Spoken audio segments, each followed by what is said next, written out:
Welcome to the Wednesday, February 26th work session meeting of the Penfield Town Board. I'd like to call this meeting to order. Will the clerk please call the roll? Barry. Here. Lee is absent. Leenhouts. Here. Ockenden. Here. Teglash. Here. Excellent. Before we begin moving through the meeting agenda, I wanted to take a quick moment to recognize a group of special visitors we had here this evening at the Town Hall.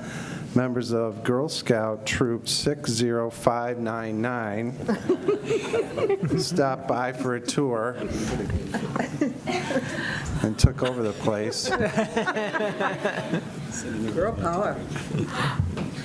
So I'm so happy you visited tonight. Thanks for coming. I'll give you a chance to sneak out. Unless you want to hang out tonight, you can. Thank you very much. Thank you. Yeah, good job, guys.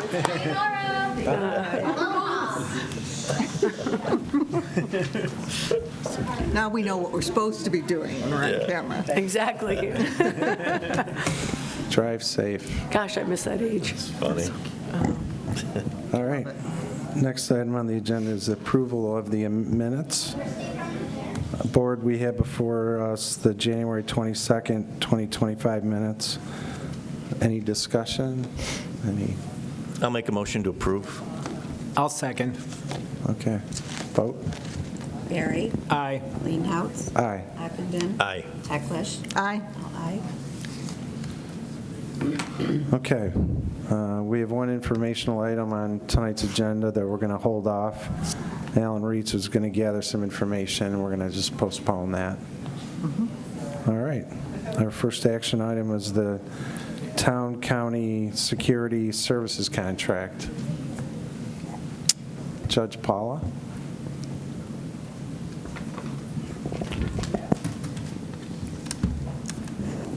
Good evening, everyone. Good evening. Hello. Judge Mully sends his regrets. He had a very important family function tonight, and I said, you are not coming to the town hall with me tonight. So, that's where he is. But we certainly have talked quite a bit about our security circumstances, and I just wanted to report basically our observations and just some anecdotal information for you as well. As the board is aware, RFPs were sent out with regards to private security coming in to handle the security, as we currently have Intercept as well. Intercept was one of the companies. Judge Mully and I looked over the proposals and came to the conclusion that Intercept should remain as our current court security company. You have already approved the contract, renewal of contract for them, but we wanted to make sure that we had done our due diligence with respect to issues that we may have seen or that are arising in the court on a consistent basis, and to make sure that we've also addressed concerns, but and also are mindful of the importance of our town security and the resources that they provide to us and to our residents that use our community center adjacent to the court. So with respect to the RFP, as I said, we reviewed it. The existing vendor of Intercept is really in our opinion, the best choice. With respect to the contract, there is a clause in the contract, I believe Judge Mully had pointed this out previously, where the town can get out of the contract with a short period of notice. So that is really kind of our, what was really important to us, is to have that in the event something happens where we are seeing a decrease in the effectiveness of the services, or we're seeing a lapse of coverage, anything that is of a concern from a security standpoint, as them being our vendor in the town, using taxpayers' money to pay for them, that we have that option, and that Intercept is obviously well aware of that as well. We have had some concerns recently that Intercept has addressed very well.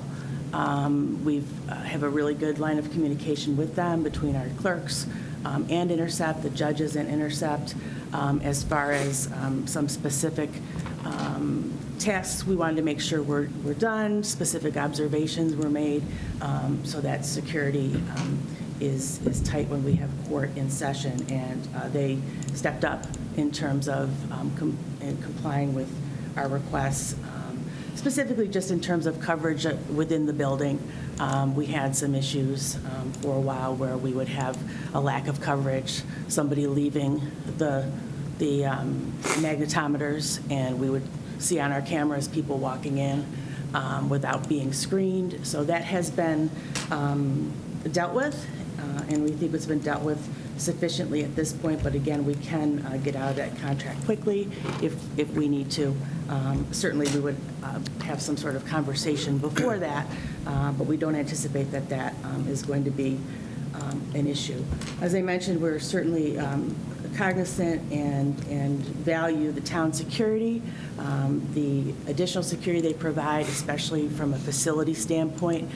We have had some recommendations for town security regarding doing more sweeps of the building and the facilities, just from a general security standpoint. We're certainly in favor of them having a presence and continue to have a presence in the building, in the parking lot, in the areas surrounding the community center. However, we do not feel that we need town security to double up on our intercept security. We don't need to pay town security and intercept security while court is in session. However, we do have the option with town security of bringing them in now that we have town security on staff during the day. They're certainly mindful of when we have court. They're stopping by routinely, which has really been great and a good connection. But we also can tap them if we know there might be an issue, or we might just need some more bodies, some more person power. For instance, on Friday, I am presiding over a jury trial.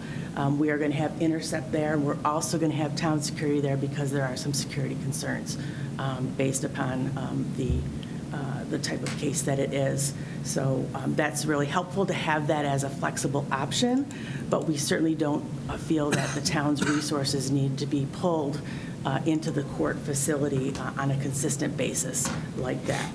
We still have the sheriff's office as backup. And especially if we are taking anyone into custody, we can call the sheriff's office to come and assist with that. We also discussed, Judge Mully and I, in terms of the cost, but also liability, and I'll put my municipal lawyer hat on, my day job, for a moment, that you may or not be aware that if you have a contracted security firm, if something does happen, somebody does get hurt, that's the first point of a lawsuit, is that private company, not the town. If the town were having court security there all the time, there's an issue potentially with liability there. We see that with the county and the jail, and their medical staffing in the jail is contracted out, and therefore the county is essentially immune from being sued. So we're mindful, obviously, of that. And making sure that we are not putting the town in a precarious situation, because we do have some pretty delicate situations, and we have some dangerous situations too. From an anecdotal standpoint, today I had a criminal docket, and I just wanted to not only invite anyone to come by anytime we have court, obviously it's a public courtroom, come by and observe. If it's my criminal docket day, I cook for everybody. So come by on that. I do that. I call it jurisprudence. And I do that to encourage collegiality between attorneys and prosecutors. We're adversaries. There's adversaries in the courtroom, and they're often young attorneys. And we do enjoy some socializing when we have a break. We don't get hangry, but also we talk about legal issues, we talk about past cases, and it's been a way for everybody to get to know each other. So certainly come on by for that. And there's dessert as well. So, but What time is it? you missed it today. We have goulash. It's like, what do you want to do tonight, honey? Well, let's go to the courts. Date night. It's a cheap date. But anecdotally, I just wanted to, in addition to inviting anyone who wants to come, any of you to come and observe or ask questions, I brought my docket from today because I often make notes on my docket about cases, and I'll make notes in terms of like ideas for community service for someone, if I'm looking at someone and I've got a concern about a drug problem, things that I don't put on the record, but I want to keep and make sure that they're in my file. So as the cases proceed, I'm addressing issues that people have and making sure that we're covering all our bases. So because in preparation for tonight, I actually made some notes regarding security, just so you are aware or can just let you know in terms of on a typical day, what potential security concerns are there, and why is it great to have an outfit like Intercept with retired law enforcement there with their eyes and their ears of experience. So I had 76 cases on today, and I made some notes on some folks who came before me where I said, okay, this is potentially there was a security problem could arise here. One gentleman came from the jail. He's been very problematic downtown with his county cases. For some reason, he's usually been pretty good with me. I try to meet him at his level, but we never know when he's coming and he comes out what he's going to do. He starts looking around, and we're not really sure. There was a potential there. I had an individual today who has served as a confidential informant for the federal authorities, and he was very scared. His attorney came back into my chambers, and he was concerned because we don't know who's coming through those doors, and he has a target on his back. So that was potentially there. I issued 4 orders of protection today. So within those were from domestic cases. We, again, don't know who's in the courtroom. Sometimes we have family members who come, or the complaining witnesses themselves. Those can be really emotionally charged. I also had an individual who is before me because he's alleged to have violated his probation, and when I mentioned to him that probation doesn't seem to be working and I'm considering jail time, that startled him, and that was also potentially in a security issue because I wasn't sure what he was going to do with that news. I had a gentleman who doesn't speak English, and we had to call in the language line for interpreter, a Spanish interpreter for him. He was visibly very nervous.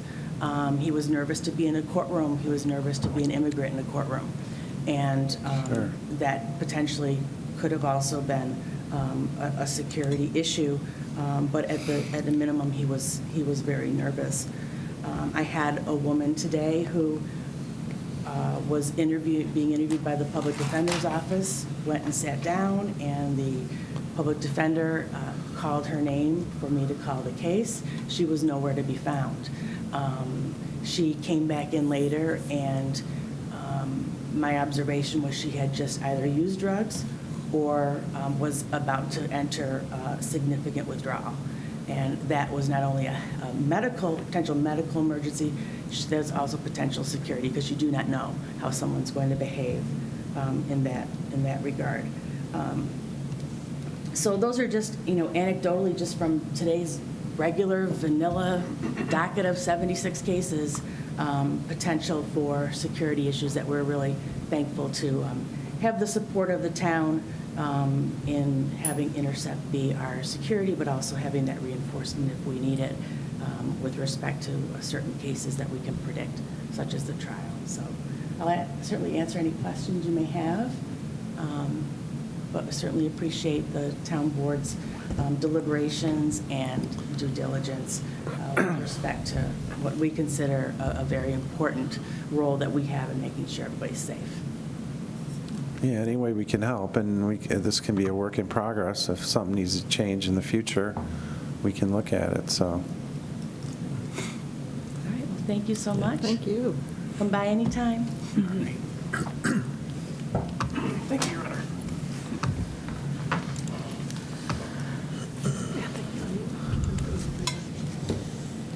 Okay. Next is the proposed local law to amend Chapter 90. Carrie? Yeah, so the public hearing was conducted earlier this month. There were no comments received by the public. However, I do know that Councilwoman Lee did have some additional maybe questions or comments about some of the language. So I don't know if it might be in, Supervisor, I don't know if you want to allow some time so that that could maybe be reviewed Sure. rather than moving forward. If there's wordsmithing, even minor changes in words or language would need to be really finally set, and then we could circulate that via email to the town board in advance of the April meeting, if that's okay with the other town board members? I'm fine with that. Yeah. Okay. Are you, okay, so then what we'll do Hi, is... Judge.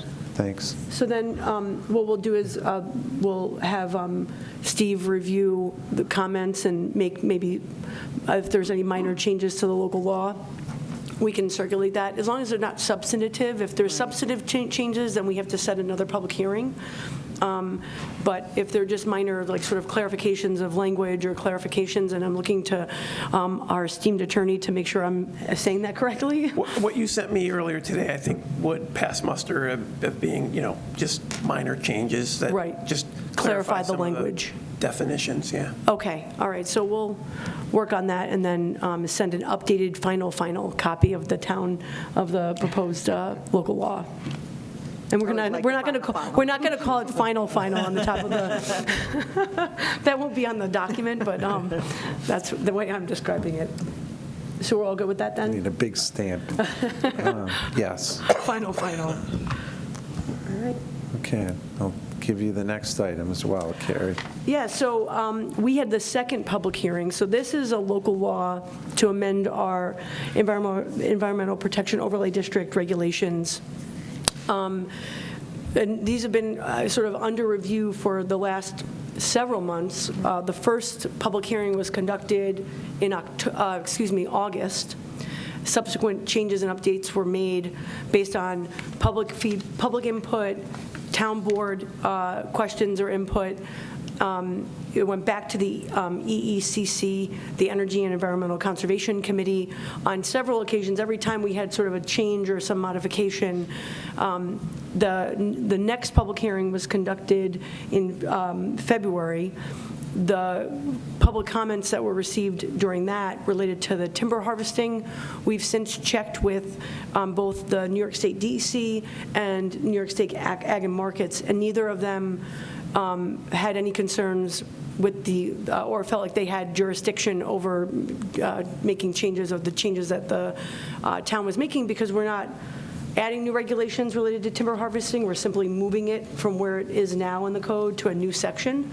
And we do have that in writing from that. That's not just a verbal. I'm happy to share those emails with the town board.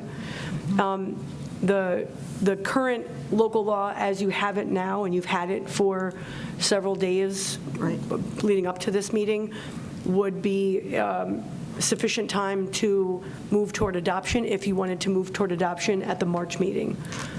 And just to clarify, oh, I'm sorry. No.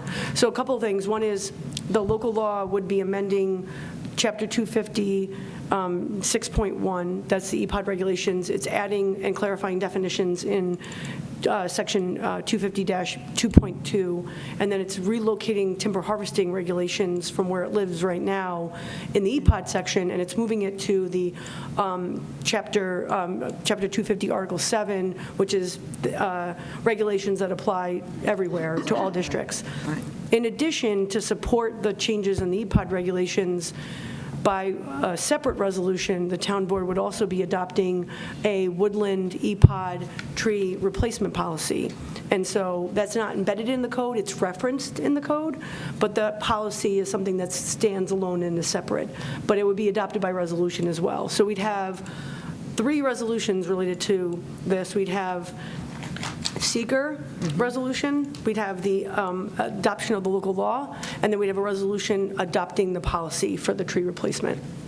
Is that, and I'm going to make sure I'm answering all the questions. And Yeah, and would you, I've had this question a lot, would you just back up a little? Sure. And explain what the impetus was for these changes?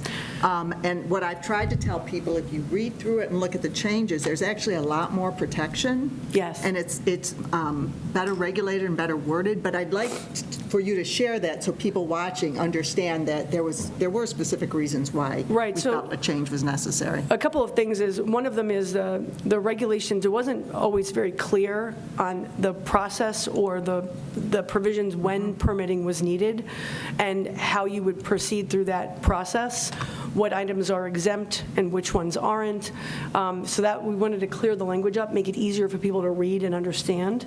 Often, no offense to the attorney in the room, historically, regulations are written by attorneys, and it's lots of, it can be sometimes difficult to follow the rules. The other thing is that the way the regulations were written, it was questionable whether they could be enforced and that they would be deemed a regulatory taking, because you could potentially render a property completely unusable at all. And so that would be a potential challenge and a risk that the town would be undertaking. So that's really wanting to make the regulations enforceable. And now there's very clear sort of delineation of what steps you need to take in order to demonstrate that you are eligible for a permit to be issued. And I'm looking to Pete to make sure I'm not missing anything. No, I think that's correct. I just want to also highlight, there were some questions about the DEC. You said something the DEC looked at the timber harvesting, but does the DEC have any other role in reviewing a regulation or proposed regulation? No, like this? they indicated that, that this is a local law, the local, ability to regulate. I think we're not doing anything that would be in conflict with their forestry provisions. And the EECC looked at this a number of times and Yes. offered some suggestions, including, I think, the last set of requests related to the woodlot EPODs And in the tree, particular. the tree replacement policy. And I think in some ways, the regulations actually make more protection, because in the past, you could have had occasion where it was a 10% of the lot. If you have a very large lot, you could clear, if I have, a 10-acre lot and I'm allowed to do 10% on a property, I'm not disturbing more than 10%, that means I could clear an acre of trees, and there's no way to stop that. So in some ways, this is a more right-sized regulation, and it allows for more preservation potentially, especially when you're dealing with large lots. And it also prevents people from doing a little bit at a time. Yes. And it cumulatively exceeding what is allowable. Yeah. I did have one question. Sure. At one point, there was thinking that a minor change might be needed regarding DEC mapping no longer being regulatory for the wetlands. We did capture that. We just changed some verbiage, basically saying it was, even though the mapping isn't regulatory, basically it still applies, and you still have to obtain, wetland permits and everything else. So it doesn't negate our EPODs. We refer to DEC's regulations. They still have requirements for it. We made some Minor wording changes. So the version that is under your review currently has been updated to make sure it reflects the recent change in the DEC regulation. Great, thank you. Yeah, thank you. I want to ask this is a stupid question. I said there weren't any, but I And I think said there are this stupid one questions. might be. So how are the EPODs mapped, and what do we do if, let's say there's an area where a lot of trees grow over time? How does that get captured, if at all, as a new EPOD? In the past, as far as that's gone to was the Conservation Board. And I know the Conservation Board reviewed, updated mapping. I'm thinking at this point, and I don't know if we conducted a public hearing at that point, I'm thinking any new adoption of a revised map probably should require a public hearing by this board going forward, because potentially, as you said, if trees grow up on somebody's property, they weren't a woodland EPOD before, they become a woodland EPOD, obviously they're going to have some environmental impacts or restrictions on their property. So I would think It'd be subject to a So as long as there's a process, I and would it's not think just like, next, in the Yeah. past, it went to the Conservation Board. The Conservation Board reviewed the updated mapping. They made a recommendation to the town board, and the town board adopted An the updated map. updated map and the EPODs. But I'm thinking going forward, if we're talking about, potential, impacts to people's property, I don't want somebody to be surprised. That's what I'm saying. It could we still, sh- yeah, it'd still should have navigate a- the EECC but also then have a public hearing at the town board level before any final Go out there and decisions are people can made. look at the new proposed mapping and see if, their property's being, Down before that. if they're being added to their, But no, I think that's as long as there's a process in place. Yeah.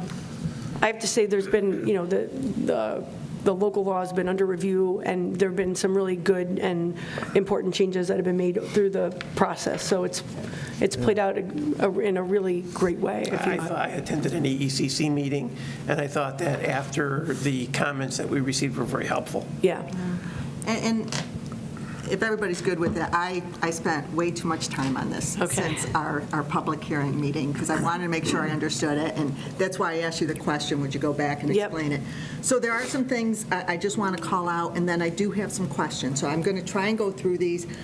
I didn't find anything that says, okay, let's send it back to the drawing board and change anything, but I did want to call these out. So, for example, these are the positives I see. It standardizes protections across the EPODs to ensure that each EPOD has consistent rules preventing developers from exploiting inconsistencies Yep. in our code and in our law. It closes loopholes caused by conflicting regulations, by eliminating competing requirements. Yep. The town ensures that environmental protections cannot be bypassed by selectively applying one versus the other. So I think, again, that's a plus. Environmental benefits under codifying protection. We now codify harder for developers to claim that features, for example, woodlands is not covered under existing law. We now have a codified Yes, that. I say codified. The annual updates to EPOD maps require staff time and resources. Have we thought through, because now we're annually updating, right? We're checking everything each year. Have we figured out when in the calendar that will that fall under EECC, or will it fall under engineering? I mean, obviously, as staff, we would, Right.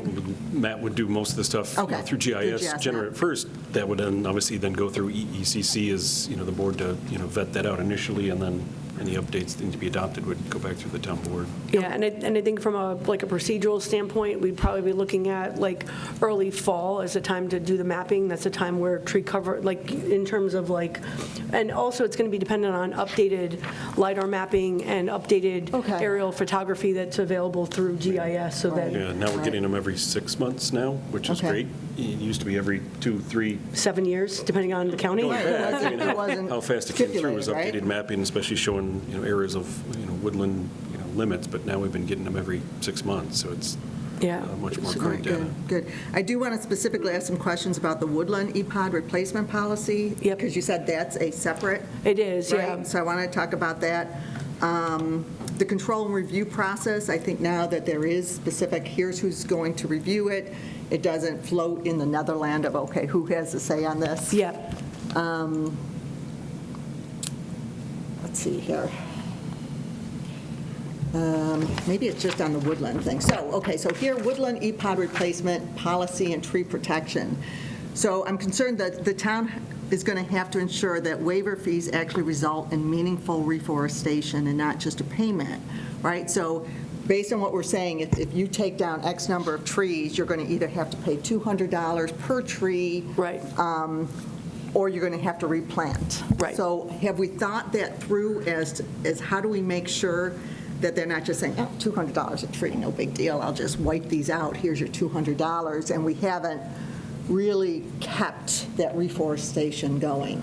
Well, I think a couple of things will help protect that. One is the EPOD applications get referred to EECC, correct, Okay. for review, so they'll have input from there. And then I think from the planning board or the board having jurisdiction over the EPOD permit, and I believe most cases it's a planning board, I think they're going to be committed to not having just clear cut. I think Okay. the money that monies that's collected from the waiver would be set aside, and it's specifically called out for what types of future expenditures it would be used for. So it's not like the money's coming in from this waiver and then it's getting used to, I don't know, So it'll be delegated or Yes. specified Similar or to something? the sidewalk sidewalk. fund. What- This how board the grants a sidewalk sidewalk fund waiver, it works, goes okay. to a specific sidewalk fund. So we'd looked at.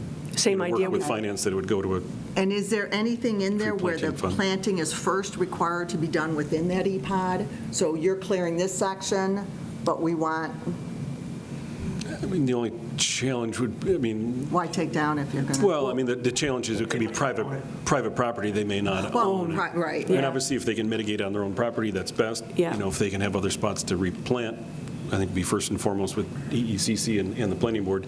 If it can't, and they're just giving us funds, we've got to look at property owned by the town or, another Right. governmental agency to do that. Because that's the interesting and sometimes challenging is that the EPOD boundary, it doesn't follow property lines. It's, an area that can extend across multiple properties Or- and the various owners. Wetland, steep slope, I mean, Yeah. All right. Natural features don't know who owns them, nor do they care. Is there anything, because as I was reading it, right, so the requirement is if it's 12 inches in diameter, if the tree is 12 inches, then that's when we say you have to contribute, replant, or do something there. Do they have to submit, because it's an EPOD, do they have to submit first before they start taking down younger trees? So will they have to submit for a waiver before they start saying, well, those were all young trees, so we're fine, we took them down? Is there any issue they've got to there? do a tree inventory of the property of what's out there. That's first. Yeah. Identifying the tree inventory Okay. that specifies what that is, and then based on the tree inventory of knowing the size and type, then what that impact is. Okay, good. And Kevin, you brought this up, that there is protection in there that they're not doing a little bit at a time. It's cumulative, so we're watching that.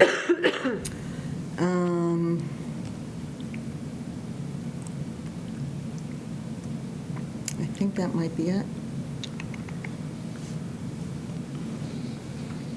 Okay. Yeah. Are there any projects currently before the town that this affects, if any of these changes that are I presented? don't know that there's any EPOD permit applications currently under review. I mean, anything that's currently in application would not be, like, they're under review now. The code change would apply to only future applications.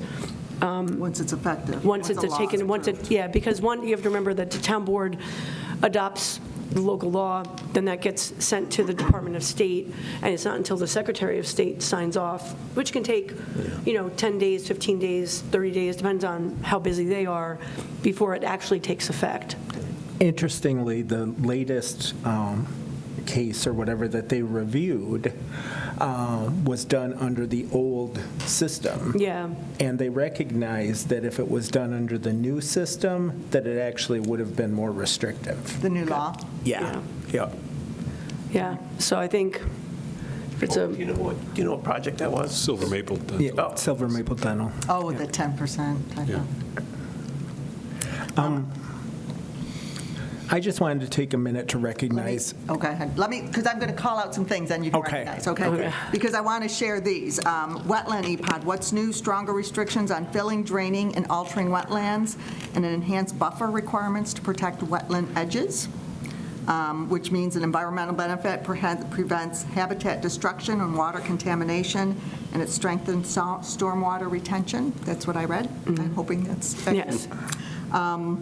Steep slope EPOD, what's new? Stricter grading and excavation limits, and required erosion control and stormwater management plans. The environmental benefit reduces landslides, sediment runoff, and habitat destruction, limits excessive slope disturbance, preserving natural topography.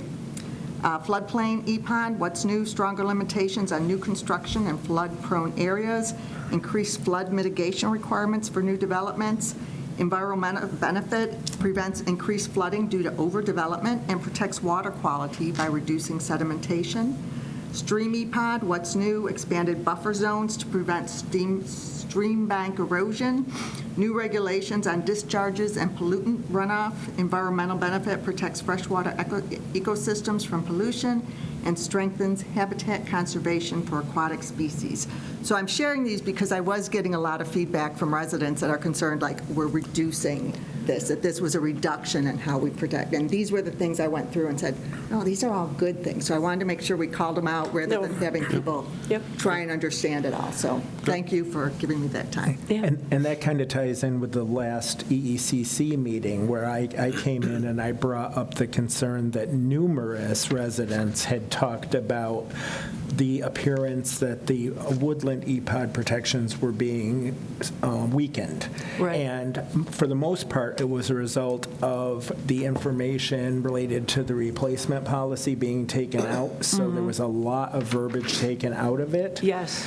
And just like they always have, the ECC took that concern so seriously and took a significant amount of time and actually changed pretty much their agenda to ensure that that concern was addressed. And what I wanted to do was recognize and call out the fact that they have done an incredible amount of work on this. Yep. It's amazing how much work they have done, how seriously they have taken it, how professionally they have acted on behalf of the residents. And I just wanted to give them, credit where credit is due. So.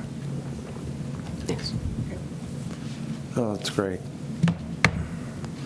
Good job, yeah. So then- Excuse me, go ahead. I was going to say, so the request would be to prepare the resolutions to adopt the local law and then also adopt the tree policy. And, Go ahead and make a Yep. motion. I would like to move to do that. no, I'll second. Excuse me, sorry. Vote. Barry. Aye. Leenhouts. Aye. Ockenden. Aye. Teglash. Aye. All aye. Okay, thank you. Okay, Mark, you're up next to discuss firearm discharge, I believe. So obviously, the board had the second public hearing on the firearm discharge map. We had discussions over the summer and then just had another public hearing just recently. Obviously, we've had comments on both sides about the proposed amendments to it. In your drop materials, Matt had just basically taken, and I know I see Bob has it up, taken the map that it originally had the colored areas and just kind of streamlined it into one overall new map. So that's the only thing that happened. There was no proposed changes, modifications, other than, what was previously is what you're seeing in your materials there. I have a couple questions. Sure. In, I think it was 2022, Governor Hochul signed legislation regarding sensitive places, and that included public parks. And I would suggest that the public parks that are east of the line be hashed out as areas where no discharge is allowed, just to make that clear. Okay. And that would be Sherwood and 4 Mile Creek, I believe.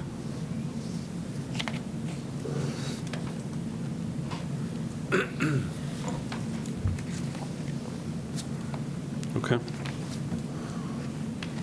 Is that the 4 mile? Yeah, the one at the end of Allen Road was the most recent. That was a donation to the town that established that piece there, and then Sherwood Fields off of Right. 441.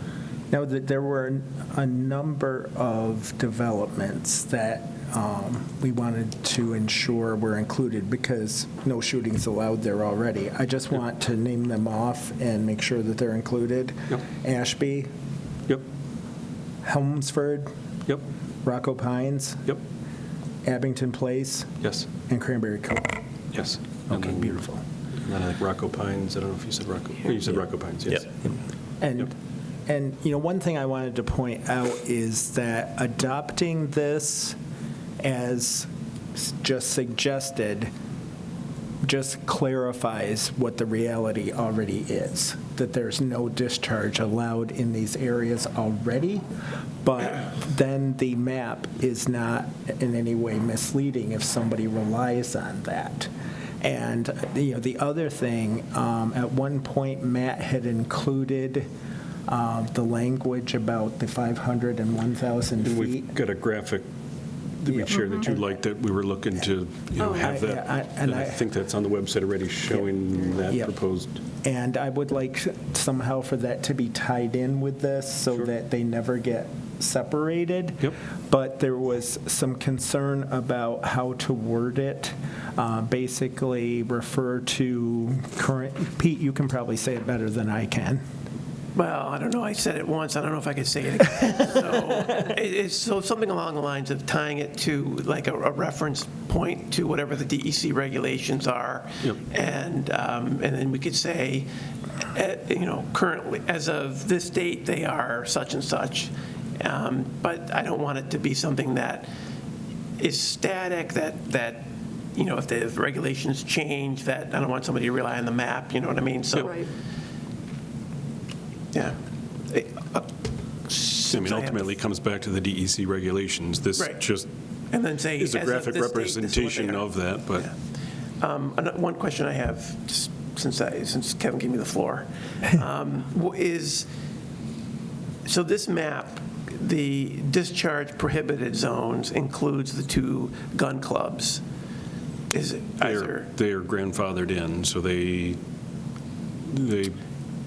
I Is think there any it's way one- to Or should we- indicate Is that that? coded in that should map? we Yeah, it should exempt be them out of maybe- that? Yeah, I Highlighted think or- in one of the previous down iterations. there. We had a, You did, you had it. Box We had yeah, you marked had it them- boxed Okay. out previously, but. Yeah, I think that those should be, Yeah, like that. clarified, Mark them- so that somebody doesn't come to them and say, well, here, the Yeah. town board passes. yeah, Oh, so yeah, there on it this is. one, we That little- excluded those out of that. Okay, good point. Yeah. All right, sorry, I took the floor from you, Kevin. That was all that I wanted to ask myself. I want to thank everybody that came to the public hearing. And it was interesting listening. Everybody has their perspective about it, but I thought there were times where they weren't listening. The resident who was very concerned about the gunshots was not advocating for it all to stop. She was not advocating for hunting to be disallowed. She was asking for more safety. She was asking for the parks to be protected. She was seeking for those who do hunt, those who do show, to consider when they're doing it. We all understand that when there is something threatening your crops or threatening your animals, you have the right to protect. But when residents say we're hearing gunshots going off constantly, it sounds more like just people just shooting for the sake of it. And it would be nice if we as a town could find a way to pull these folks together. There are so many responsible landowners and gun owners out there that say, hey, we trust us, we're doing the right thing, and I do trust them, but somehow there's still a disconnect because we have residents asking, I'm walking my children to the bus stop and we hear gunshots going out. I'm walking my dog at night and there's gunshots. And it's well, you can't prevent everything, but somehow it seems that as a town we could facilitate, and I'll volunteer to help facilitate bringing folks together to say, can we all agree that there's certain times that maybe you don't just have to shoot your gun or have target practice. It's like putting stop signs up. There's always going to be somebody who goes through the stop sign, but we still need to have stop signs. So it would be nice to have the conversations so that we can respect each other and get to the point where we understand that, yeah, maybe I don't have to go target shooting and practice in my backyard at 6 a.m. Again, we can't make laws, we can't code it, but it would be nice to see if we could find that respect within our little community of Penfield. Related and beyond that, there was one common theme in the public hearing and in other conversations that I had with residents, and that's the need for accountability of enforcement. Right. That, the people who were very much in favor of being able to discharge their firearms, understood that the people who are not obeying the laws are not helping their cause either. And I think that's one of the biggest things that we need to do is to work on somehow ensuring that there is better accountability, because one of the biggest things that people were saying is that I go to one authority and they say, it's not us, you need to go to the other authority, and it just goes back and forth. And I think that as a town, that is one thing that we can really work on, is somehow making sure that these agencies are being responsive and, you know, doing the enforcement that needs to be done, because we are unable to do that. So in that regard, there's a couple things I want to say, just for people that are watching and understand that this map is not the end. This is just part of what is really found in Chapter 116 of the Town Code. So there is already, in addition to whatever DEC regulations, our code, even in the area where firearm discharge is not prohibited, it is still unlawful for any person to discharge a shotgun, revolver, pistol, or rifle within 500 feet of any dwelling house, school building, school playground, or other occupied structure, or within 1,000 feet of any dwelling house, etc., in the case of a rifle of .22 caliber or more. So those provisions exist, and those are on the books, and those could be enforced by the Monroe County Sheriff, because those are, you know, as provisions of our town code, they have the force of law. The other thing I would say is that there are also exceptions kind of on the other hand.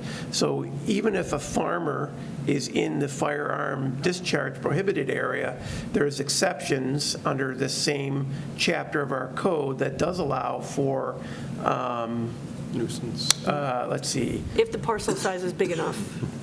any resident of the Town of Penfield or other person authorized in writing while engaged in exterminating wildlife or vermin that is damaging the crops of such residents' land, such land consisting of not less than 5 acres. So there's already, you know, there's some balancing here. So you can't just look at the map and say, oh, firearms is allowed here or not allowed. There's some additional provisions that all play into this. And so, you know, just to, you know, to point out also that there is this provision in our code that could be enforced by law enforcement that's separate and apart from whatever any DEC regulations may be.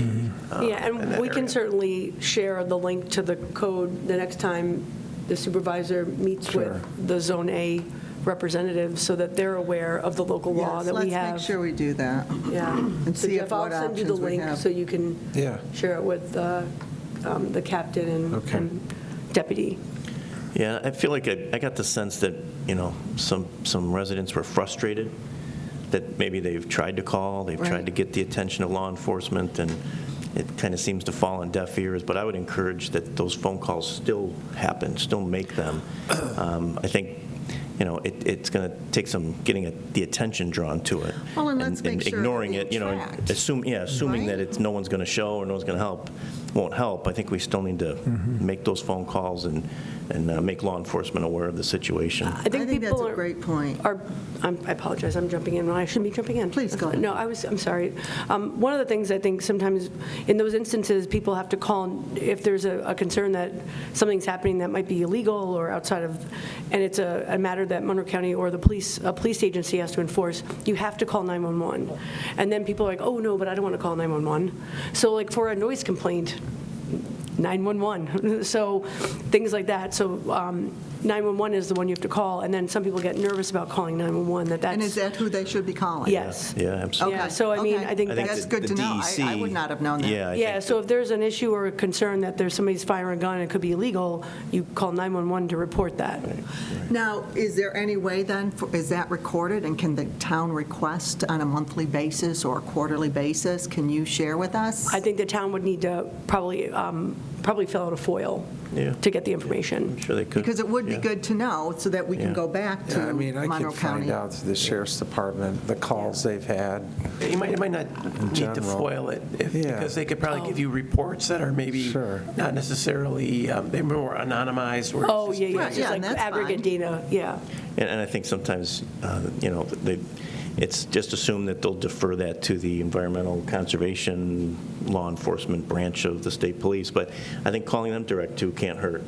That's not probably through 911. That's more of a state police phone number. But I think more calls. DEC has its own enforcement line, and I can share that number as well. Maybe that can go on the website Yep. somehow. They have a direct line for enforcement that goes to the regional office, and then they dispatch a local, whoever's in the area. So to adopt the map, would it take a resolution?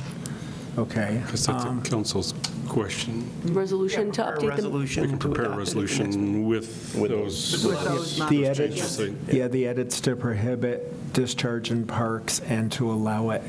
We at don't the need gun another clubs. public. Yeah. No. Okay, Yeah, it's not changing the law, it's just. okay. Okay. Is that a motion? Yeah, I'm moving to prepare that resolution. I'll second that. Okay. Vote. Barry. Aye. Leenhouts. Aye. Ockenden. Aye. Teglash. Aye. All aye. Okay, thank you. All right, Carrie, you're up again, Chapter Okay. 11. So this is a proposed local law for your consideration. The Monroe County and several towns are in Monroe County and elsewhere are starting to adopt local law to allow for video conferencing participation by board members in emergency situations. I think Monroe County has this. I believe the town of Scheidt is adopted. I think other towns are either in process or have already done this. State law says that if a locality wants to be able to do this, they have to adopt a local law to allow it. And so in the draft in your folder, you'll see there's definitions of an extraordinary circumstance and what's sort of counted or included under the town public body. And it just provides provisions for the fact that if there's an instance where somebody has an extraordinary circumstance, it's a disability, an illness, a caregiver responsibility, that instead of having to miss the meeting, they could participate via video conferencing. And so wanted to see if this was something that the town board would be interested in considering. A local law like this would be an update to Chapter 11, which outlines boards and personnel. It would be adding a new article. And voting would be Correct. considered, you'd be able to vote? Yeah, it'd be like your full participation. privilege. So the rationale behind it in other communities is to ensure that boards always have quorums, that Right. you're not slowing down decision-making or efficiency because and so and even in instances where sometimes you want to have the full slate of a board before making a decision, and somebody's not there. So rather than having to wait a meeting, if they're able to participate, like for example, if somebody had a shoulder surgery and getting around was hard, I'm just, and then hypothetically, if somebody had a shoulder, I'm not wishing that upon anybody here. Right now, staff can already attend by. Yes, staff is allowed to participate remotely, but this would afford a board member that same ability. So if somebody had a knee surgery, but they couldn't drive, but they could participate, and they were fully capable of participating, except they physically couldn't get here, I think it's just something that provides flexibility. It's also, not that we're wishing any major catastrophes on anyone, no pandemics, no major illnesses, but it does provide that flexibility. And I think we're seeing more towns moving in this direction so that they always have a full slate of participants. Yeah, so this is relatively new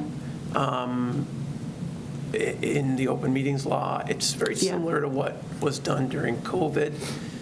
The default provisions for using video conferencing in the open meetings law have traditionally been totally impractical to use, and so this is like a nice compromise and allows for the use during these extraordinary circumstances.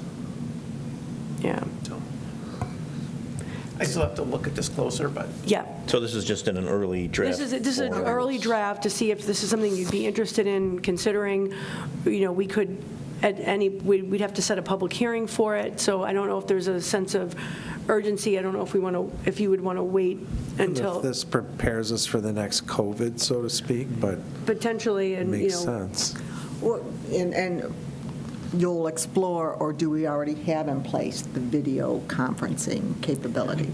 We do. We do. So we've done that, during COVID, PCTV had the ability to have everybody Dial in. Okay, you're in gotcha. Zoom, you're participating via Zoom or Teams. Okay. Town One of of those- Penfield had among the best of the local towns as far as. Of course we did. Started the Well, they TVs, I mean, really that's how the did. TVs Right. came in and everything I mean, else I know got you us to. can look, but it was that, Yes. okay, so that's in place. I just wonder, though, Teams or something. would we need some kind of notice for staffing? I don't know No. how many people they run the operation I'm with sure we on a would. given night, but I would feel like we might need some of their feedback to understand what their limitations would be, or how much notice they would need to be able to make. And we might need a Yep. subscription to Zoom or whatever Right. video conferencing. we I use, think we already, Teams. yeah. I think we already have. Yeah. So probably Teams is what we use. Yeah. We can do both, but, so I mean, just something to bring to your attention. I don't, if Great. we can, decide at some point if you want to do we would need a public hearing, so if this is something you want to advance, we could, if you wanted to consider it, we could push it out a couple of months so that the public hearing, there's enough time for other folks to provide comment or feedback on the draft before it Yeah. gets considered. I would think that might be best. It's I concur. do a little deeper dive and Okay, not rush it through, but all right. it seems worthy of. Making sure, because Yeah. you want to make sure you have in place, what are the conditions? Yeah, You know, right, Stub right. my toe. Oh, yeah. Right, and can all the Right. board be Exactly. Can remote and everybody no be one's in the remote? room? Or, Yeah. I'd be curious to Oh, know okay, how yeah. some of these Right, things right. would work and what it would look like. And That Right. drill The key down. provisions would be that you want to make sure that the public has the ability to see the board members that are not physically present in the room. And they can do that electronically. And because we broadcast the meetings here, there's a capability, so anybody's here in the room, they could see all the voting members in the room and anybody who's remote on the Right. screen. Right. And then anybody obviously watching this remotely anyway, if they're watching from home, they would see on their screen who's in the room and then who's Yeah. remote. They did a great job during COVID. It was Yeah. really among the best of all the I think during municipalities. COVID, it was the supervisor and staff members. Yeah. And at times, there was, that's what I'm saying, the city staff. Sue and I and Costello, the three of us were in a room with the supervisor, and the rest of the board I was kind of remote. liked so. it. I only had to wear the suit tie, shorts. Oh, Pete, I'm not sure we should be confessions. But just saying that, Sandals. PCTV was able to handle that, where we had 4 board members remote at that point in time, and plus staff here, and they were able to Broadcast from the beach. Yeah, handle that. Well, So, see, that's one of the things I don't think that would be allowed. right, Yeah. right. that's not the Yeah. intent. If you have an umbrella in your drink, you should. Some more to come. All right, yeah, so we can Yeah. continue. Just wanted to bring it to your attention. Yeah, thank you for bringing that forth. Yeah, and actually, yeah, I think we're going to see more communities going in this direction.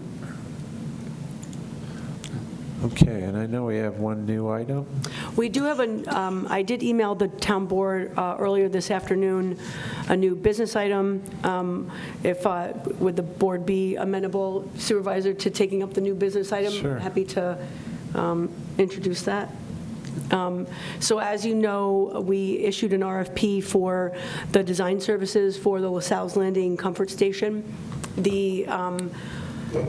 We received 2 proposals for the project, one from MRB Group and one from Collier's Engineering and Design.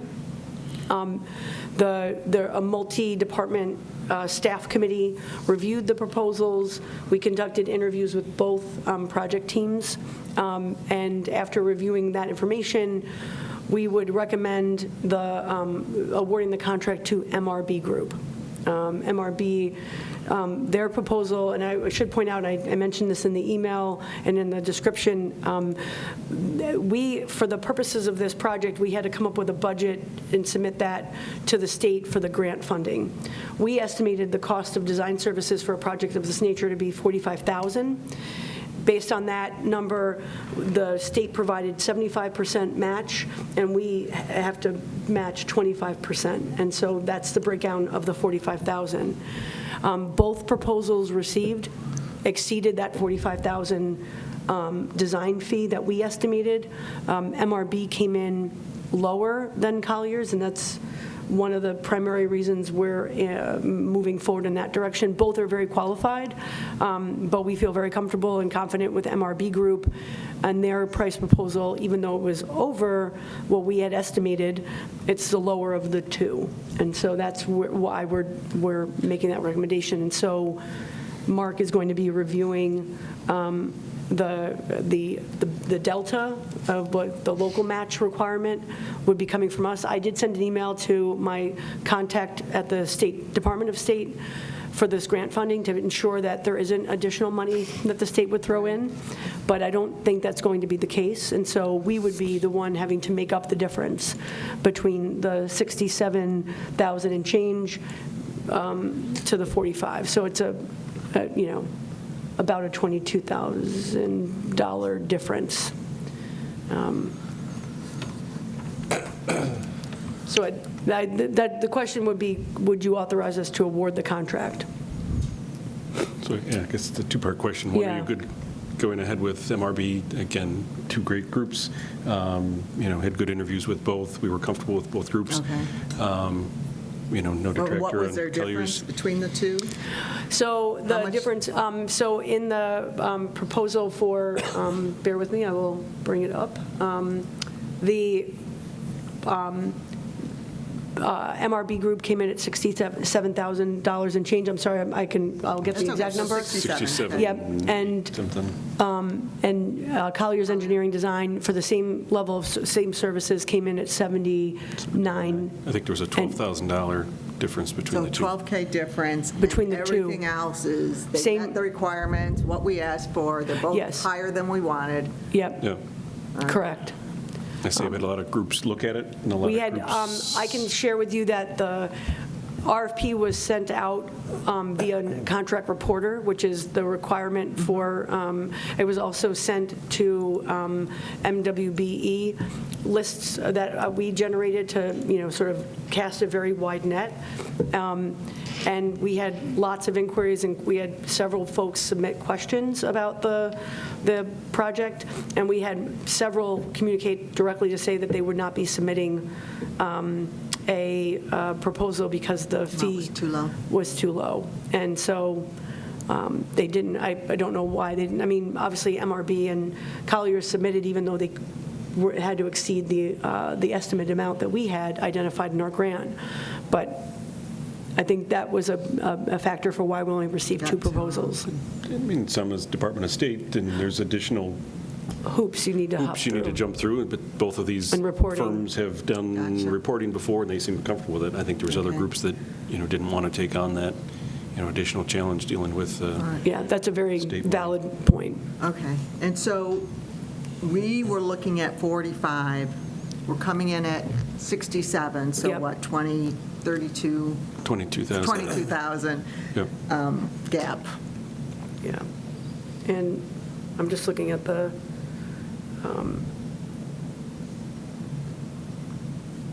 And once we get through the design, we're going to have to go out to bid for the comfort station. We'll come back to the board with, here's the bids, similar to we did with, the Clerk House and others. So, there's more to come. This is just the initial design phase.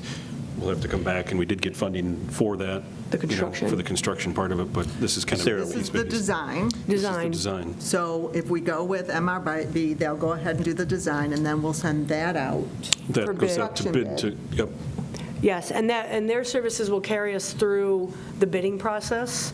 And then once we have a contract, we've gotten bids for, construction, that would be a separate contract, and there's separate funding through New York State. For that. For the construction piece. And I think one of the questions we asked, sort of noting, okay, design services were more than we anticipated.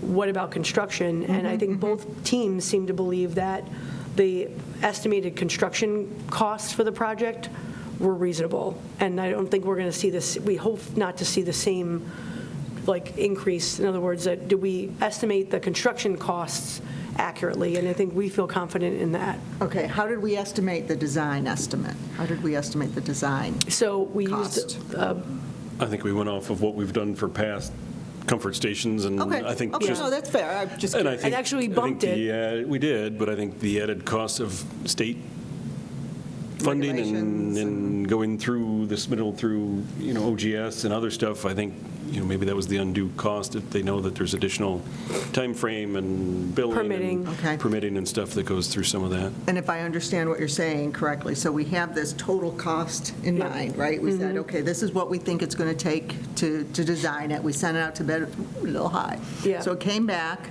there's a gap there, MRB's the lowest. If we go with them, we're looking at the 22 gap, but we feel that our construction estimate were better. yes. Well, Okay, both we don't firms- know. We asked them, obviously Right. until bids come in Sure. and where we are in the world Okay. Construction 6 months, a year wise, from now.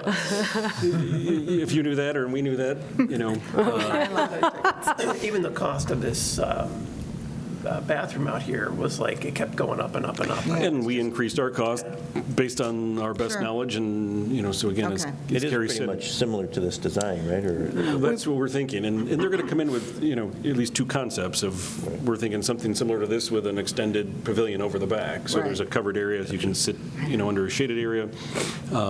So again, we kind of know what this is. We added a, Yeah. That makes sense. multiplier to that, going, okay, costs are increasing, but they I'm could gonna also modify the building if we wanted a, a similar style. You've got, Rothfuss Park is more of kind of a barn That's, look yeah, that's a, style to it, that may be a little a cheaper option. Obviously, we're only going to put one out to bid, but they're going to come back with some thoughts and go back to the board. I know past boards have wanted a nautical feel down there, and you were part of going through Water's Edge as we were looking at the Yeah, apartments that's down fair. there, looking at some of the other stuff, so I think, they'll come back with some design Good, yeah. sketches and thoughts for the board. to And I'm look at. assuming it's like most grants, there's a window that this has to happen. right. yeah, I mean, we've got some time, like, we want to move, obviously, this is the right time to be doing design, so that by the end of a year, you are ready to go out to bid, and then that lines up nicely with the construction cycle for next year. So from a timing perspective, this would be a very great time to get the design phase started. Okay. Because if you're designing in the spring through the summer, and you've got construction documents ready by fall or, late fall, that means you're going out to bid in December, and then you're ready to award contracts for construction in January, February, March, and now you're constructing in the construction cycle And also, the contractors are looking to get work. fill up their docket for next summer, so if you bid late fall, winter, that seems to be the prime time that everybody's looking to kind of get projects in. And I'm afraid to they're- say they're this and hungry. jinx Yeah, ourselves. We did have a project that we sent out bids, and we didn't get anything, we had to rebid. That was That was Allen's Allen's Creek. Creek. Ellis Creek, Yep. Because the contractor wasn't available. But I will say that, I'm going to knock on wood, meaning my noggin as I say this, but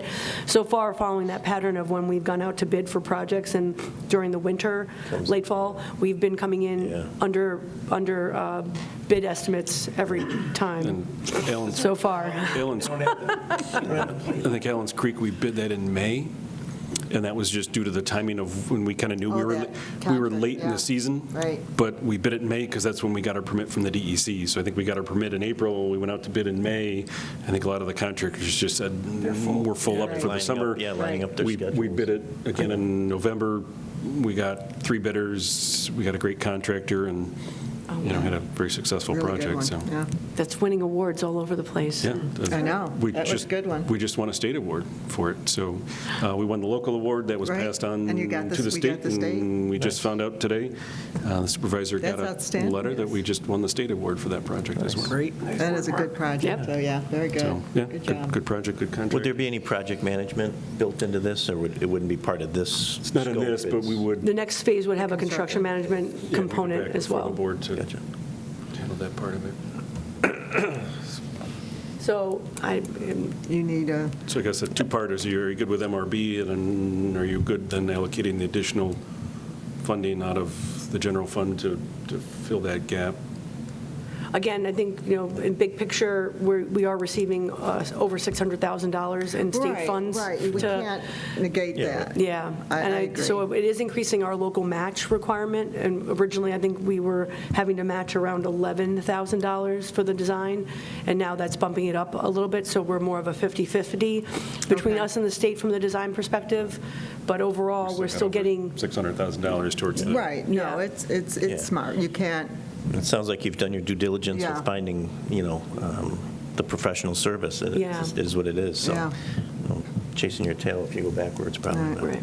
so yeah, I think we're good with it. What do you need from us now? Do you need a Just resolution? authorizing us to prepare the resolution. Okay. I'll move that we authorize you to prepare the resolution. I'll second. Wonderful. Barry, Aye. Leenhouts, Aye. Ockenden. Aye. Teglash. Aye. All aye. Okay, anything else I'm missing? We'll now adjourn the meeting. Our next work session is Wednesday, March 19th, 2025. I'll call this meeting adjourned.